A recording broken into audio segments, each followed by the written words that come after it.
You ever set an alarm and snooze it? You are already cutting yourself down before your feet have even touched the ground because you went to bed the night before and said to yourself, I'm going to wake up at 4 a.m., 6 a.m., 9 a.m., whatever time it is. Yeah.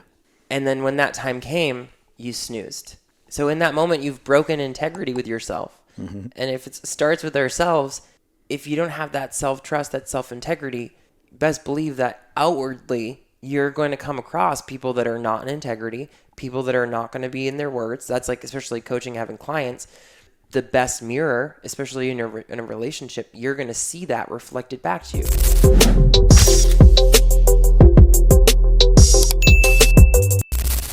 What is the message that you'd like to share with the audience today to where they can take it and apply it to their everyday lives? That anything can be healed. Anything can be healed with Andrew Adams. Anything. Yeah, true. Truth. That's a truth statement. Anything can be healed. Well, let's talk about that. Any past, any trauma. How do you know this? From lived experience. Such as what? Things that I've gone through. What did you go through?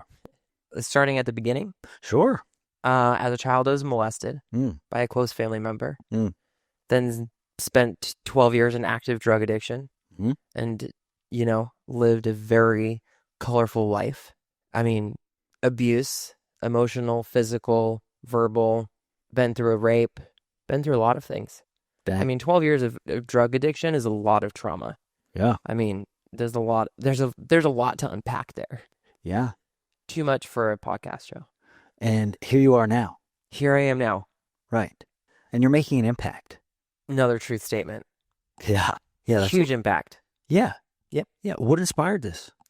Knowing that there's always light, knowing that I always had hope. What truly inspired me is just, stepping out of my own journey and looking at it and then being able to see how much pain is in the world. So, what inspired it is just the pain that humans experience, a lot of which is self-inflicted because people just don't know what they don't know. So how do people get that awareness? Slap it into them. Not physically. I think major events snap people into that awareness, like aha moments, awakenings. Death is like a big one. I feel like death is the biggest one that people have that awakening of like, oh, nothing's permanent, right? So it's so why cling to things?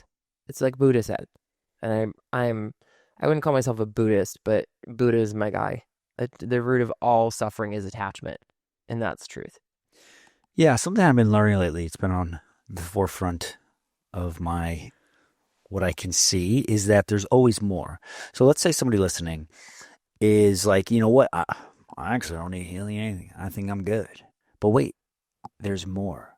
Let's talk about that, shall we? Sure. Yeah. There's always more. Tell us about that. There's always different layers and levels that you can peel back, right? So we come into this earth, this planet, as a child with two fears. Do you know those two fears? Oh, I heard this a couple weeks ago. I just forgot what they are. Yeah. I'm sure you did. Yeah. Fear of loud noises. Right. And fear of falling. So those are the only two fears that we come into this planet Earth with as divine human beings, as we are as babies. And then the world happens. So the people that say, oh, I don't need healing. What fears do you have? And it's not just, I'm scared of heights. It's the awareness of once you gain, it's like, I feel like it's a switch. Once you gain the awareness of the internal dialogue that plays in the background, right? It's so subconscious at times that people are like, well, I don't need healing because they're not even listening to it. But it's the voice that says, you can't, or you're going to fail, or you're unworthy, or, you're a POS, or, the endless storytelling. Yeah. We see, and that's what makes us human, is that we all have that voice. And for people that say that they don't have that voice, I call bullshit. Absolute bullshit.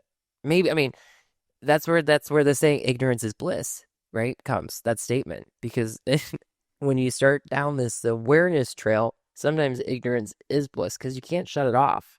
But every successful or every huge, everyone making a massive impact in this world has gained the awareness of that voice and has become friends with it and has begun the journey of, transmutating the energy in the story of turning like for me personally, my voice is always like I'm not worthy. I'm not worthy to lead people or to guide people. I'm unworthy of being filthy rich. It's all rooted in unworthiness. Mm-hmm. That's just that's something that I come up with on a daily basis, but with practice, just like going to the gym and lifting weights, that story I can turn around real quick. Where, a couple of years ago, it would debilitate me. If I listened to that story, I would not be creating what I'm creating today. I wouldn't even step outside. How did it feel for you once you took ownership of that story? It was scary at first, coming out. Because I dug my hole deep. I dug myself really, really, really deep. So I had a lot of climbing out to do after that 12 years stint with heroin. It is liberating. It is so liberating to own all parts of you, all of it. It's loving yourself. That is the journey that we're on as humans on this planet. We're not taught that, really. No, and that's where the Beatles had it right. Love is all you need, but not love like I love you, gushy, like what people think love is. Love the frequency, love the energy, because it's healing. It's been studied. It's part, 50-50 woo-woo and science. What common themes you notice in your clients that you work with? Curious, because you're an expert. You help people live their best lives. Mm-hmm. So what do you notice amongst them as common patterns and themes? What's that ding? Oh, that's my little dinger. It'll go away. Oh, okay. Patterns that I know that I see with my clients are again, I walk side by side with people, and I can work with pretty much everyone. But it's really just, it's like the imagery that I have in my head is like when you open a door, right? And in front of you stands another door, which is the unknown, right? Behind the door that you just walked through is everything that you're comfortable with. In my mind, I stand in the gap of between those two doors and help people, guide them through that door that stands in front of them, which leads them to, their dreams, their hopes, their wants, the breakthrough past their limiting beliefs. So the clients that I work with are people that have identified a gap or something that's standing in the way of them getting from point A to point B. Point A being first door, point B being the second door. Right. And that's what I work with. And it's different for everybody because everyone has a different internal dialogue, right? Mine is unworthy. Someone else's it could be something completely different. And I'm also noticed a thing on my end as to if you want something in life, it all starts with self. Yeah. The only thing getting in the way of what we want is us. Is ourselves. So it begs the question, what do I do about that? Not me. What does one do about that? First, you get to identify, right, what that thing is. Yeah. And that's what you go to work on. So when you say go to work, hold on a minute. We've all heard this. You got to do the work if you want transformation. What does that look like, do the work? So many things. Tell me more. First one, Yeah. hire support. Hire a coach or a guide, right? Because there's so many different types of coaches. There's so many different types of guides out there. I don't like the saying like find a person that has what you want, because that's not always going to be the best guide for you. But doing the work could be reading books. That's a part of it. Listening to podcasts, moving the body, physical wellness. But it's like you said, it's always going to come back to self first because it's law of attraction. Like attracts like. If I want to create abundance in my environment, or I want to create fill in the blank, joy, freedom, passion, love, I get to create that within myself first. So identifying what's in the gap, or, I don't like the word lacking because I don't think we're ever lacking something. We've just forgotten it, right? That's my whole brand is reclamation, reclaiming, just a remembering that I'm powerful and that I'm worthy. And then, there's so many outlets of support. Books, podcasts, moving the body. I'm a firm believer in moving the body, right? The body keeps score. So physical movement is moving energy in the body, releasing fear, anger, guilt, shame are some of the lowest vibrating frequencies that are life killing. Mm. that people don't even realize that they're holding on to or that they're harboring. Right. So those are the main, I would say those are the main frequencies that I work with people breaking up. Because when you release fear, guilt, shame, anger, apathy, there's no option other than transcending the levels of consciousness into courage, love, neutrality, becoming unfuckwithable, just, becoming unbothered. That is, the present moment. Deepak Chopra, right? Law of pure potentiality, living in the present moment, because that's the only place where something new can happen. So I guess that's when I work with people. Is it possible to live in the present all the time? With work, with repetition. Work and repetition. Yeah. Like going to the gym. Freeing. Consistency over time. Yeah. That's what I mean. Like when people are like, oh, I'm healed or I'm done. It's like, there's no destination. It's that's the ego trick of like, and I've been in it like countless times. Oh, I've arrived. And then you're like, well, why am I still miserable?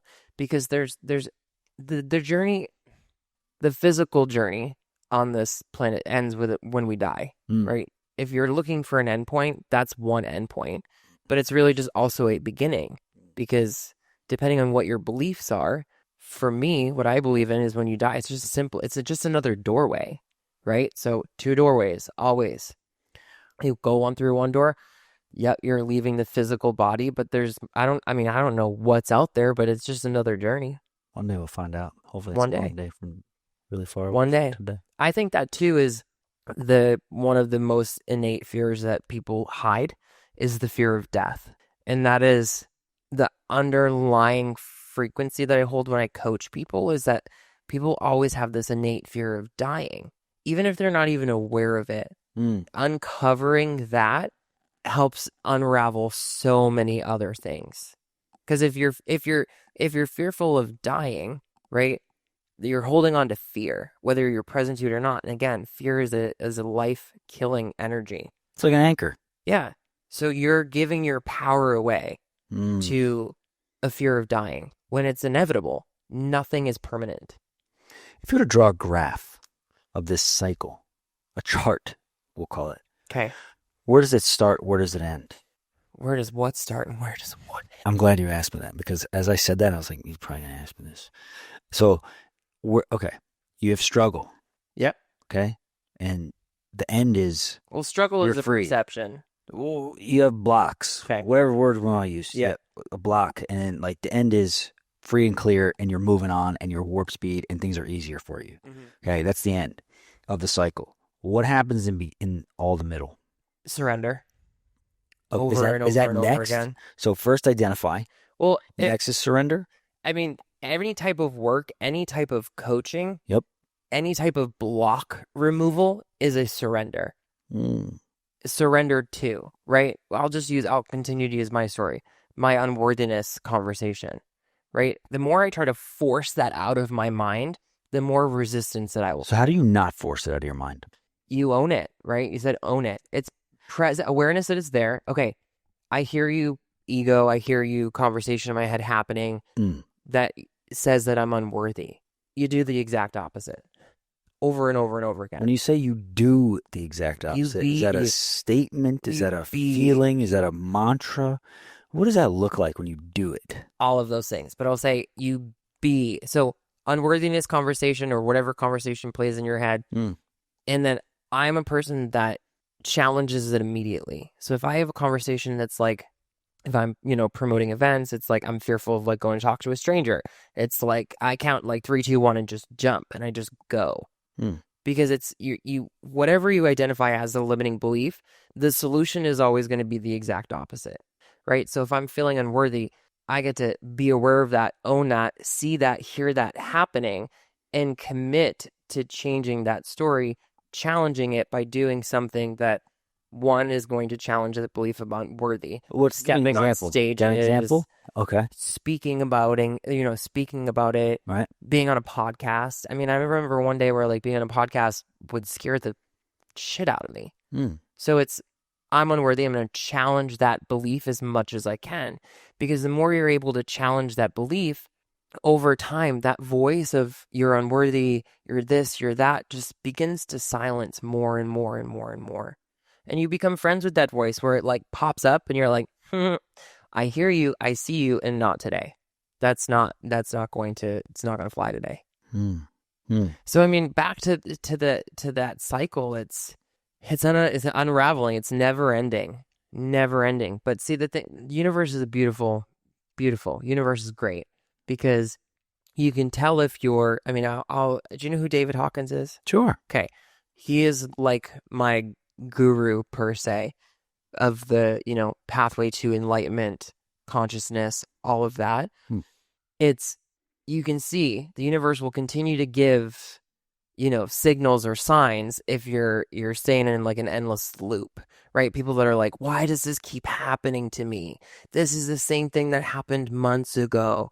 The same relationship patterns, right? That is a signal from the universe that you haven't like bumped up a level, right? Right. You're still in the same level. In the right, the journey of transcending levels of consciousness is to start moving like this. Mm-hmm. So when you identify those blocks, it's simply making a new choice, and a new choice, and a new choice, and a new choice. Is money necessarily a block, or is it a reflection of a block? Money's fake. It's Right. a reflection It's of a block. What would you say that block? Where's Scarcity. Oh, scarcity. Scarcity, but then you can go even deeper to that and have it be an unworthiness conversation. Mm-hmm. Because scarcity is lack of, right? And typically the story is, well, I don't feel worthy to have millions of dollars. I mean, I personally have worked through many money stories because for like I've shared 12 years in active drug addiction. It was get money, spend money, get money, spend money, lie, cheat, steal for money, right? Get money through the lens of anger, fear, guilt, and shame, and then spend it on drugs. Hmm. So I have conquered a lot of money stories, but if you unravel them, it all comes back to my worth of I didn't feel worthy of, charging X amount of money for coaching or being paid this or paid that. And it's like, that's the number one. We settle. People settle. Hmm. People never push, like even at jobs. Like how many people like get jobs and they're like, well, this is the salary. And people are like, okay, what's the conversation that prevents you from asking for more? Especially when you know it. Far too often people get jobs and they're like, well, this it's just what the base is. It's what I get paid for. It's like, did you ask for more? Right. Did you ask for more? Well, no. Okay. What was the conversation that prevented you from asking for more? Oh, this is just what we're paid. Well, that's a story. That's why money is, I mean, that's why, the millionaires and billionaires exist because they just no longer subscribe to the story that money equals worth, right? So that's where we go back to like attracts like. And if my worth is 10 out of 10, you best believe that my outward experience in my environment is going to reflect that. So if we're having money stories or scarcity stories of like, I'm not making the money that I want to make, it's an internal dialogue somewhere that isn't allowing that to be manifested before me. Because it's, law of attraction, like attracts like. It starts with me. It'll always start with us. Right. If you want to, you change the world, you change yourself. So let's say somebody's having that intro dialogue conversation. They surrender to it. And then what happens next? They go do, what would they do? It depends on what that conversation is saying. Right. Whether it's asking for the raise, whether it's making the investment and believing in it, perhaps like it's all curtailed to them. Yeah. If it's a worthiness conversation, it's again, I'm a big fan of support today. And the man that sits on this couch today, like I ask for support. So like the first thing I would say is reach out for support from someone, from a coach, a guide, a spiritual mentor, so that they can support you on that journey. Yeah, and then someone listening might think to themselves, gosh, who's going to help me? So many people. There's so many people. I'm one of them, but I'm one of, billions of, call us awakened people. I don't like the word woke. I think that's BS, but I don't know. Awakened, aware that you can experience a life where you feel peace and ease in your body from sunrise to sunset. Because at the end of the day, that's all everyone is looking for in just a different flavor. Is like just to exist and not to worry about the past, not to worry about the future. Isn't that what you want? Yeah. Peace. Presence. Peace in the body. Presence. And that peace comes from learning how to be present in the moment. And every time that we're in guilt or shame or fear, we're living in the past. And every time we're in the energy of fear or anxiety, we're living in the future. So those are signals, right? So if someone's like, I'm done healing, I would ask them that question. Well, do you ever experience, living in the past or living in the future? Because that's where that's going to direct you to what gets to receive some loving. If it's people that are like wound up tight, trying to control everything, those are people usually living in the future. Well, in the future, I'm not good. This is, waiting for the other shoe to drop. And then when it's like guilt and shame, it's usually people living in the past and they're clinging to an old version of themselves. Like I did for a long time. I clung to the fact that I was an addict for 12 years. Do you know how much damage I did to people, places, and things? You know how many people I hurt? How much pain I caused? How much, fear, guilt, and shame I threw up on everybody around me? What prevented me from, launching in the beginning was I clung to that as my identity. And the truest answer was to release that because it's no longer who I am. And this is where it gets challenging is that people in your lives, like I still have people to this day. It's been 8 years, coming up on 8 years in January. People still to this day that view Andrew as the addict. And they're no longer in my life because I don't allow that frequency. Like if you're going to be stuck, and this includes family, close family that I've cut ties with because they just see Andrew as the addict and they're still viewing me as that person. And I was blessed to release those people because it's not who I am. Yeah, that's why Alex Hermosa doesn't go back home, because the people from his high school talk to him as if he's that same guy, and it's conversations he doesn't want to have. Doesn't serve him. Yeah, because they're low frequency conversations. And he wants to talk. He wants to be in rooms with people that are like, hey, let's make $100 million. Those are yeah. Those are not the same people that are like, hey, you remember in high school where you did this, right? And like are still I look at up leveling or advancing up this level of consciousness as like going to the eye doctors, right? And getting a new prescription. How? Right. So like when I coach people, it's like, I have this lens of I'm unworthy. It's simply like, here, try this on. Try these glasses on. Try this lens on that says you're worthy just because. You're worthy because you woke up this morning. Try that on for 24 hours and let me know how that feels. And 10 out of 10 times, every single client that I've done that with is like, I had an amazing day. I did this, I got a job, And they chose. Always a choice. Always, there's always two doors. Or a fork in the road. There's always a fork in the road where you can choose. Yeah.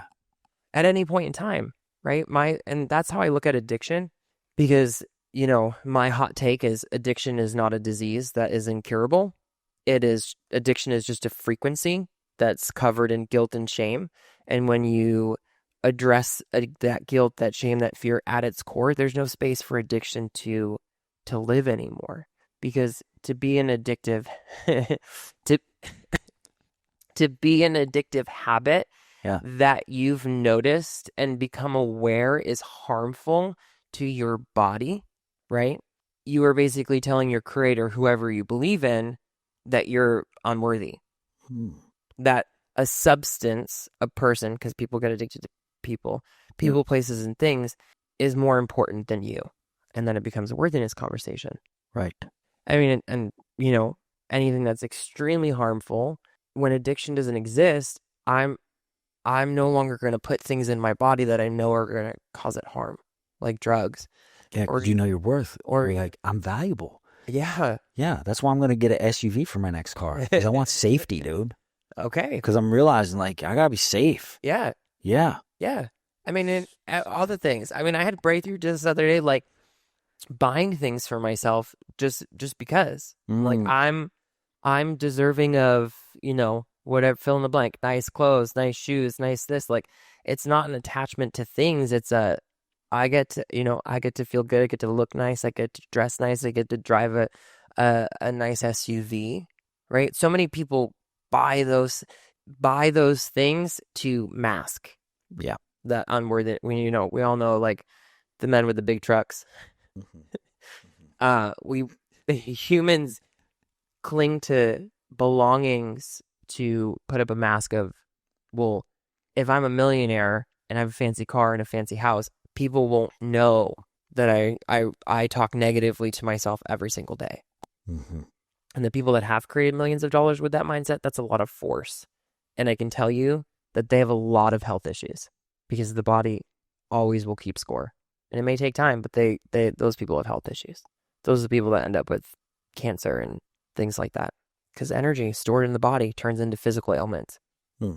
I mean, that's why you hear miracles of people curing cancer and they're going like the spiritual route, and people are like, that's not truth. And I mean, it is. Yeah. There's countless stories of people that had cancer and went to work on forgiving themselves or forgiving their trespassers, people that have done harm to them, and have healed cancer, gone back to the doctors and have been cancer free. Yeah, I remember seeing this lady on television. She stayed home, quit her job, and watched comedy movies all day long and just laughed. Yes, She got rid of her cancer. it could be that simple. Yeah. Yeah, she was probably angry. Here's a thought that I don't want to lose here. It has to do with a spiritual success plan. Okay? Because, we've got a plan for our lives. I hope most people do. You got a plan for your finances. What about like a self-mastery plan? I think that that's something that's missed. It's like people put themselves 5 layers down. You can't. No, I think it needs to be number one. Number one, always. Your relationship with yourself is number one. And I tell my husband this all the time. He will always be number two. In relationship sense, like my Sure. relationship with myself is always going to be number one. Because I've learned through trial and error, when I put other people first, even in the mindset of like, I'm supporting others, I'm guiding others, I'm helping other people heal. But if I'm not doing the same for myself, I'm creating a losing situation for me, but everybody else is winning. And I mean, as far as a practice goes, I think that's very different. I think that's customizable, and I think it's always changing. And again, people get into attachment because I'm sure people that have morning routines that after a time just becomes a checkbox. I'm going to meditate. I'm going to read my book for 20 minutes. I'm going to go running. I'm going to go to the gym, right? And after a while, it feels yucky, and you're like, oh, I got to go running again. I got to read a book. I got to meditate. Our self-care practice then becomes a checklist, and you're not filling your cup up. You're actually depleting it because of the way that you're thinking about it. I mean, I was a personal trainer. I've worked with so many people just around their mindset of like why they go to the gym. If I have clients that work out, I'm like, why do you do it? Because that uncovers a lot. Because people are like, oh, I want to do it to be healthy. I'm like, is that the real reason? Because a lot of people go to the gym because they hate their bodies. I want my body to look like this, not like it is now, right? Taking us out of the present moment. So it's tricky. The ego in the mind is tricky. Even when you think, you're doing something good, like reading, meditating, listening to a podcast, or going to the gym, you get to really be super aware and curious around your motives as to why you're actually doing those things. Because for a long time, I went to the gym because I hated my body. I want to look like this. Right. I want to have a six-pack, and I want massive legs and a big butt and all of this stuff. And years and years and years of that, twisting and contorting my body to be in different shapes, left me depleted, left me still hating my body. And I'm just like, oh, I get to just love my body in whatever shape or form it is. That does not negate the need to be healthy in today's world. That's why I'm like big component of physical movement, not just to be healthy, but also the release of energy in the body, because we hold on to that fear, that guilt, that shame in different parts of our body. So in the practice of a coaching relationship and the mindset work, you also get to be doing body work. Yeah, I remember you telling me about your event that's going to have some movement in it. It's going to be amazing. What do you got cooking for us? Amazing.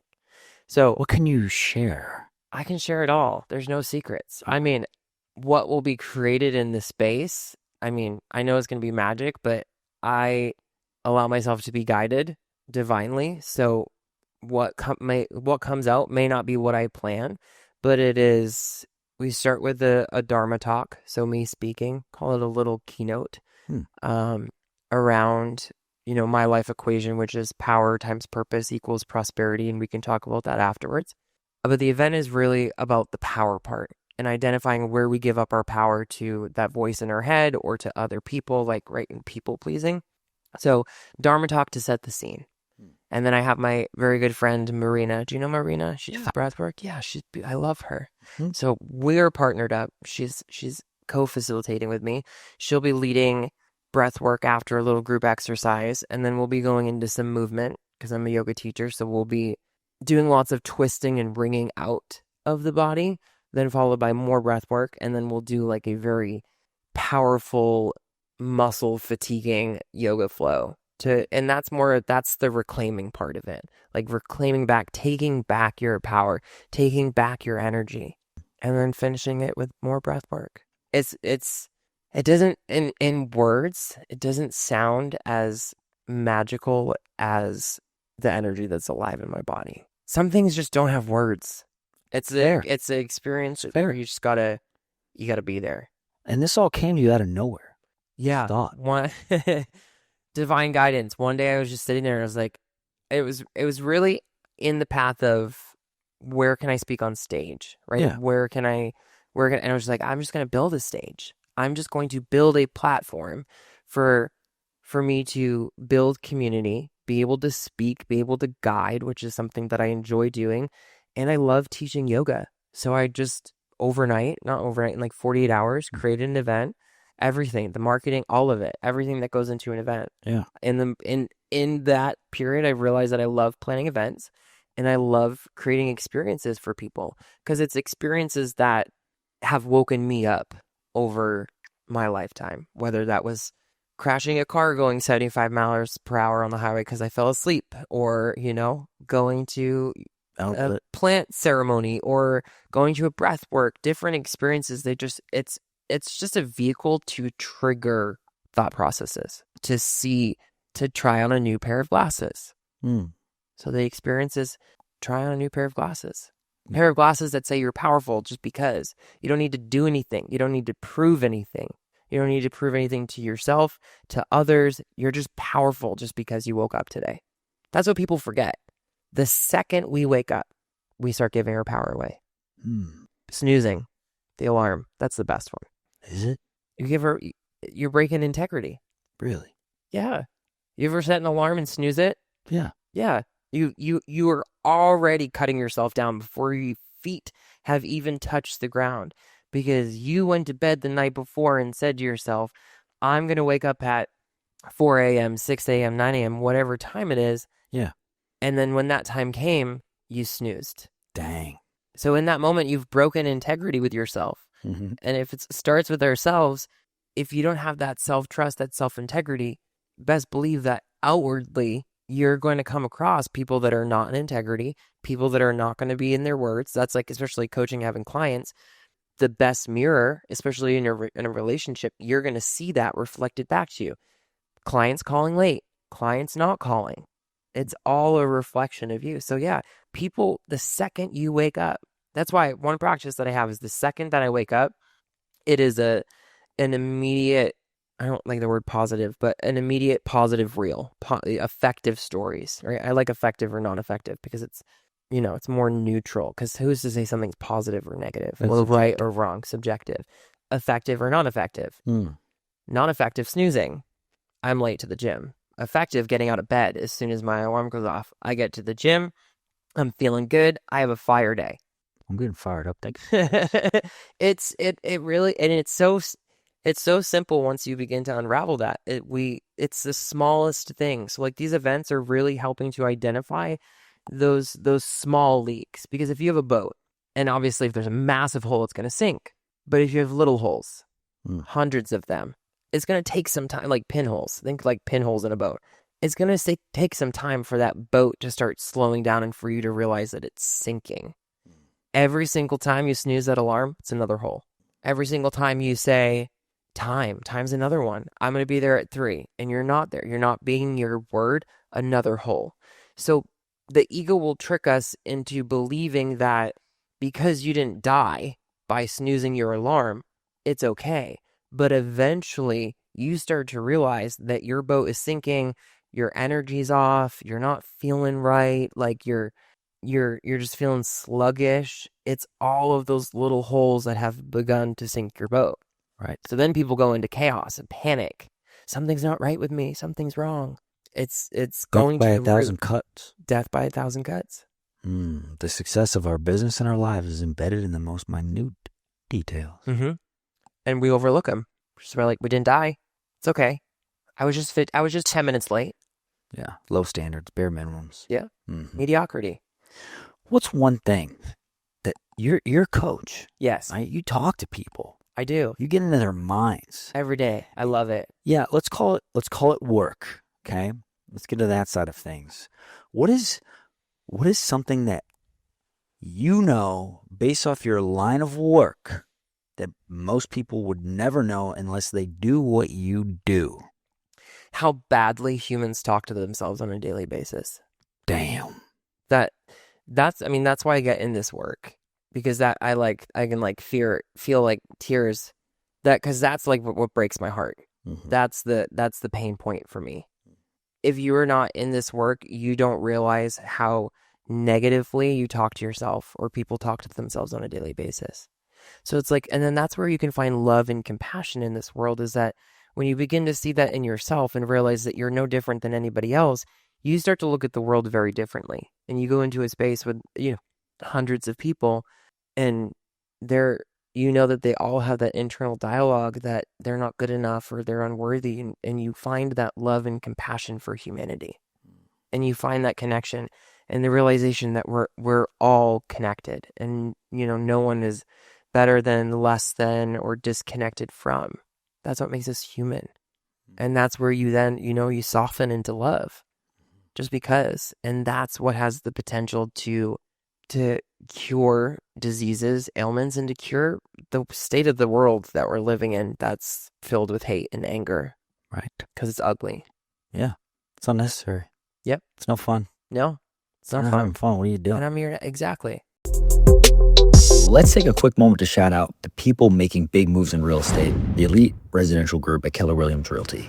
With over $90 million in sales volume and more than 300 families helped, they're one of the top real estate teams in Central Texas for a reason. Whether you're buying, selling, or just figuring out your next step, they make the process simple and centered around your priorities. Greg and his small team have been absolutely crushing the Austin real estate market, producing incredible numbers. He is always responsive, he's always on point, he never misses anything.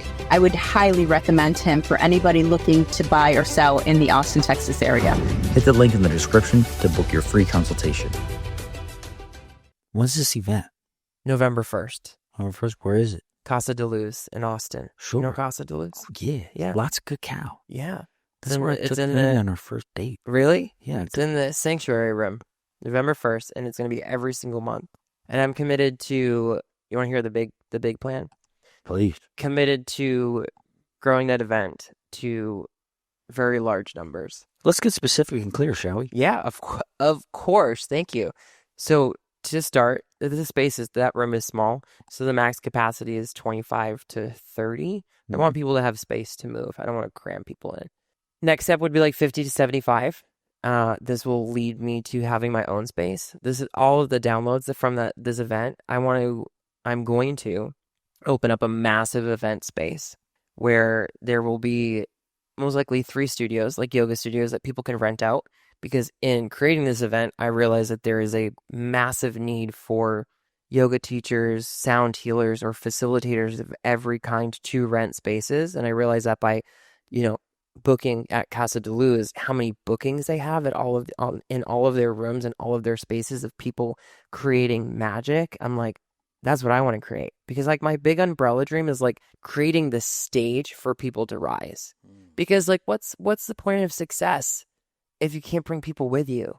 I want a massive stage and audience just so that I can like bring up a friend. Be like, hey guys, this is my friend so-and-so. She or he does X, Y, and Z. Go follow him in on Instagram or something, right? That's the environment that I want to create. So yoga studios to rent, and then like a massive event space where people can hold, weekend workshops, speaking gatherings. Is going to be Where? most likely here in Austin. Mm-hmm. Yeah, it's going to be beautiful.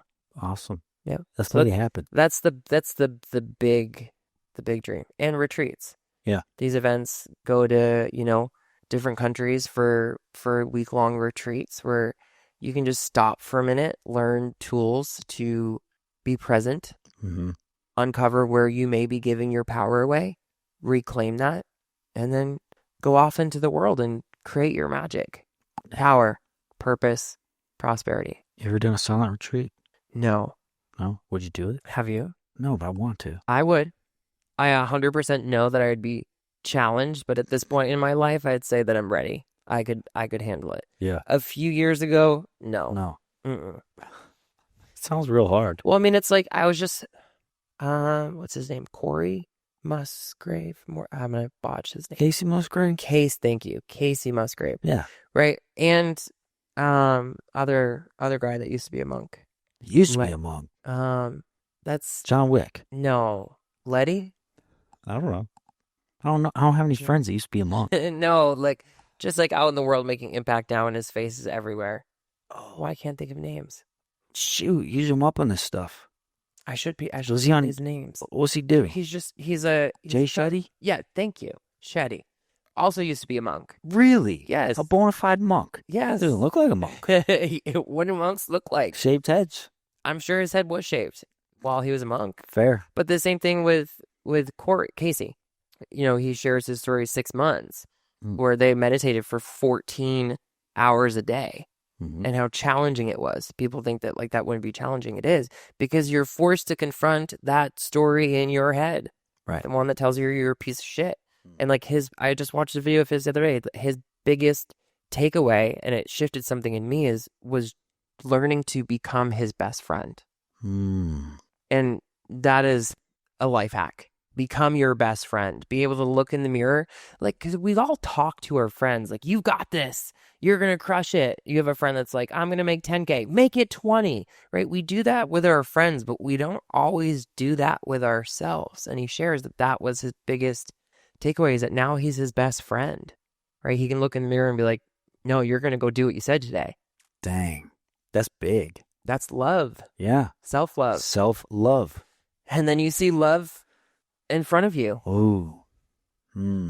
Which is the answer to everything, is love. Being love, not doing love. Being love. Being the frequency of love. Yeah. Yeah, and I'm going to encourage the audience to let that one marinate. Mm-hmm. And notice what comes up. I mean, sometimes the word love makes people uncomfortable. Yeah, because we have our stories and our perceptions of what love is. That makes somebody uncomfortable. They probably have had a traumatic experience with someone very close to them who they either loved or told them that they loved them. Right? You have a bad relationship. Fuck love. Right. That's the love is an action. Right? There's the being, and then right, there's the being, there's the doing, there's the having. It's being love, which is the solution, which is through the lens of, I love myself just because, therefore I'm able to love other people just because. Right. And it's a world of non-judgment. That is a big practice that I've started just in the past 2 weeks, is because I realized that even with all of this work that I've done on myself and all that I've helped with others, that I still was having nonstop judgment of, I see it reflected of other things, like everything. You judge everything, which really for me just signals that I'm judging myself still in a non-effective way. So every single day for the past 2 weeks, I say in the morning, say a prayer of sorts to release any and all judgment of myself and others. And it's been freeing. More presence, more peace, more existing, non-reactive to people, places, and things. Unbothered. I always use the example of road rage. Yeah. Right? You get cut off by somebody. Two choices. Two choices. Get angry Middle finger? Middle finger or or basically or the peace Or sign the peace sign. or the peace sign. Yeah. Because you have no idea what they're going through. I Right? used that the other day. Sure, they could be just late for work, but like, what if they have a family emergency and you're screaming at a person that maybe they don't even know they cut you off? We create stories. Humans love creating stories. And being present in the here and now releases the need to create so many stories from emotions. What's that? I'm glad you asked. We get to play We again. playing cards? Kind of. You get to pick. Is there questions on this? Are they questions? I don't know. Pick 2. 1. 1. Oh, 2. Go ahead, flip one over. I can't wait to hear it. Oh, this is great. If someone gave you a free billboard in your hometown, what would you put on it just to mess with people? I like that one. Just to mess with people? Yeah. That's pretty funny. In my hometown. Opportunities are endless. I think it'd just be, just to mess with people to like, what type of response am I looking to elicit? Maybe make people go, oh my gosh, look at that billboard. Would you believe that? I would That's be crazy. I mean, the first thing that comes to mind is just like a billboard with like a picture of me and say like, look, I made it. Because like people in my hometown Yeah. probably thought that I was going to die. Yes. Probably didn't think that I was going to make it to this point. And What would the picture be? What would you be doing? I don't know. Would you be like, Like, it'd be like, I feel like something fun like that. Or like mooning. it's a good one. Something to show a little skin. Yeah. Yeah, because why not? Yeah. Why not? And It'd I have get to be trouble. fun. Yeah. It'd have to be fun. Moon's people- fun. People stop having fun. Yeah. People become adults and stop having fun. For real. I don't know why. Because it's like, life is so much more enjoyable when you can just smile and laugh. And you're not like clenched up and your butthole is just tight. I'm going to encourage the listeners to go out there and moon somebody. Depending, I probably wouldn't do that. Probably wouldn't do that in today's world. Yes. Because you might have to register as a Kidding. sex offender. Oh my gosh. These are good. Thank you. Did you come up with these? Yeah. You're in charge of rewriting one law of human nature. What's your change? Give me an example of a law of human nature. Human nature. It's human nature to be skeptical. It's human nature to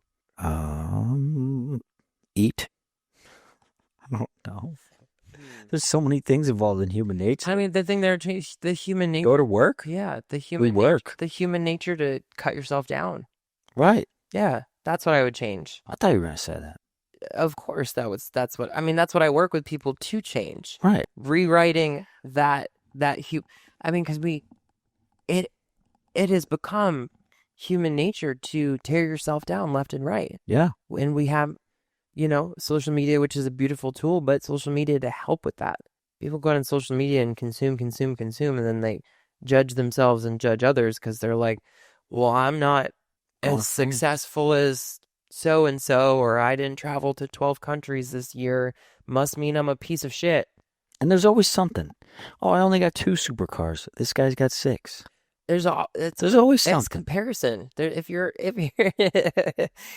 in comparison, there's you can always compare. I compared these 2 cards. You did? There's always going to be a way to compare yourself to others. Mm-hmm. But again, that's taking you out of the present moment and keeping you in a lack conversation. Well, if he has 6 supercars and I only have 4 and I feel shitty about myself, that's the human belief that if I have 2 more fast cars, that I'm going to be complete and that I'm going to be whole. And then once again, it's perpetuating the story of if I buy things, I'll be complete. And it's like, no, I'm complete because I've decided to be complete. And that's all that matters. And things don't matter. You don't need things. No, you need fun. Fun. Experiences. But like, just go create them. Don't compare. Go out there. We have like people. I feel like we have a world of people now that just like sit at home and scroll. And I know this because I catch myself sometimes doing it. or I mean, just this event, right? Or I'm looking for stages to be on. I'm just like, I'm just going to create this myself. Yeah. Therefore, I can create whatever I want, and I don't have to listen to anyone's rules. That's right. That's right. Yeah, you don't like rules. That's the other thing that I want people to know. Other than you can heal everything, you can do anything that you want in this lifetime. We are seriously living in the Matrix. You can create whatever you want. You want to create a podcast? Create a podcast. You want to create $1 million? Create $1 million. Whatever. Anything that you want. It's true. It's true. It is. So And once you get a taste of it, it's freaking full on. yeah, I was. potential. I Or like, did that. oh, I just did that. What's next? Yeah. And that's when you have fun because you're playing a game. Yep. And once you start comparing, it's not a game. It's not a game anymore. It's a losing game. It's a losing game. Mm-hmm. You're always going to lose when you compare. Mm. Because there's always somebody. Look, I get it. I'm human. I fall victim to comparison mode all the time. As a coach, speaker, and everything they're doing, I'm like, up. And especially social media too. That's why I have completely changed my relationship with social media, because I'm like, I only have this many likes or this many views, and this person has this many, and I'm just like, this is nonsense. That's not why I'm not doing it for likes. I'm not doing it for views. It's just like attaching your worth to money. Yes. How much likes do I have? Yep. When's enough? It's never, when you're in that mindset, it's never enough. Never. It's never going to be enough. Never. Never. Let that sink in too. If you're in that mindset, it's never going to be enough. That's a law. Yep. There's no running from that. Never going to be enough. When you're in a scarcity conversation, never going to be enough. When you're in an abundant conversation, there's always enough. Mm-hmm. Right? Scarcity says there's not enough money in the world for me to make millions of dollars. There's so much money in circulation. There's money everywhere, especially for entrepreneurs, that are selling a product. Yeah. In the scarcity conversation of, I only can sell this much, right? And they hit those ceilings. It's like, it's a worthiness conversation. You're worthy of more. You just don't believe it yet. You don't have the results, because we're humans that want to see the results, and they don't. Again, that's where we go into like faith and trust And focusing on the process. Yep. Having something greater than yourself that you believe in, whether it's God, Buddha, source, whatever. There's a statement I've said a few times on here. Amateurs wing it and professionals have processes. Mm-hmm. And I think professionals also trust the process. So are you a professional at life? Yeah. Are you a professional at being present? Because that's where the goodness is. And then from that space, you can create anything that you want. Yep. That's the real journey, is becoming a professional at life. Self-mastery. Becoming master of self. You can master anything else. Did you just rhyme? I don't know today. Self else. Sure. I'm a poet and I didn't even know it. Well, become a master of self. You can do anything else. Now call me. I don't know why I just got the imagery of like Pokemon. Gotta catch them all. Hey, well, this has been quite a journey. Yeah. Today. Yeah. Thank you. Everywhere in all the places. Yeah. Yeah. Facts. Thank you for having me. Yeah, of course. So how do people get a hold of this event if they want to attend? Because this is getting released. Yeah. Soon. The event, the Instagram that I started for the event in this space is reclamation.wellness. And from there, you'll find my personal page, but reclamation.wellness on Instagram. Yeah. All of Casa de Luz, November 1st. Casa de Luz, November 1st. Or you'll see a flyer at Casa de Luz for this event with a QR code that I'm going to, after this event, to post up. That's right. Yeah. That's right. And if you are considering getting a coach, mind you, Michael Jordan had a coach his whole career. Okay, we all need help. No one succeeded alone ever. Make sure to hit Andrew up on his IG, which is also listed below. Hit him up. My name is Greg Carlson, your host of the Elite League podcast, where we take experts in any given industry to talk about what it's actually like to do what they do and the story that's behind it. Thank you so much for listening. We really appreciate you. We love you. Most importantly, stay fired up.